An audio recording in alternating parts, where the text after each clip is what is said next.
Love bombs are so tempting in the beginning because they feel so good to the part of you that desperately wants to be loved and be in a loving relationship. So those of you that find yourself in this pattern of why do I attract these guys who love bomb me and then end up being narcissistic or hot and cold, pull away, emotionally unavailable, while you are not at all responsible for their behavior because it's their behavior, you do have to acknowledge that there's a part of you that is willing to play in that dynamic and a part of you that is still seeing it as attractive instead of coding this as unhealthy in your mind and turn in the other direction. So I like to say it's not who we attract. It's not about, oh, you attract this type of person. It's you allow this type of person. And until we get to the reason why you allow it, it's going to feel very difficult to break that pattern. I have a client, let's call her client L, who came to me when she was noticing she was attracting a type of man that was not emotionally healthy and was frustrated with this. First thing we did, as always, was focus on healing her relationship to herself and looking at what parts of her were drawn into these dynamics where men would love bomb her and then pull away. Typically, these patterns start in childhood. So part of what I do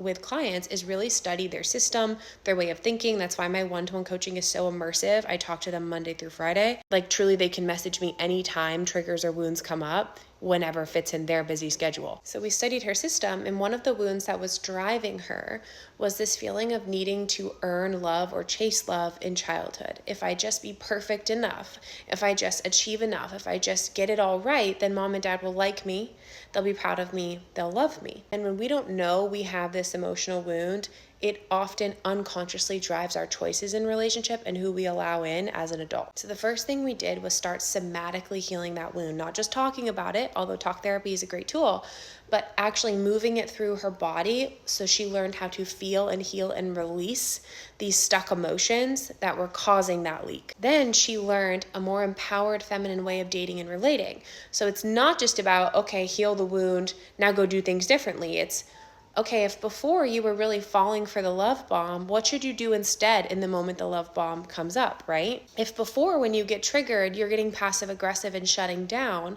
yes, we're going to work on the wound that's driving that, but what is the new empowered feminine way of being that we want to practice? So we look at the emotional wound to heal it somatically, and then I'm also giving her a new menu item, a new way of being. When this comes up, I want you to try this instead. And this is part of how I help women shift from the wounded paradigm of dating into the empowered feminine paradigm of dating, along with the practicals, right? Knowing how to see the signs and look for the evidence of a love bomb and be able to read wounded versus empowered masculine energy, because having discernment while dating is absolutely key. Within a few months of doing this work in a one-to-one container, she began dating again and very quickly met her now partner. She started noticing, this is a message she sent to me when we were working together, she started noticing how she was showing up differently, able to speak up more, able to communicate in healthy ways. And this time they got to know each other at an appropriate pace. And then he did make her his girlfriend, and they're now in this secure, empowered masculine feminine dynamic. He loves to take care of her, to provide for her. She graciously receives, she feels safe, she gets to be all of who she is in the dynamic.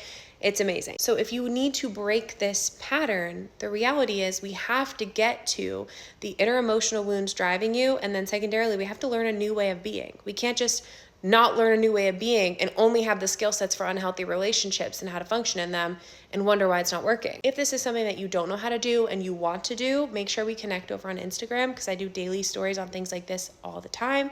And as always, if you want more formal support, fill out an application and let's talk about making that happen for you.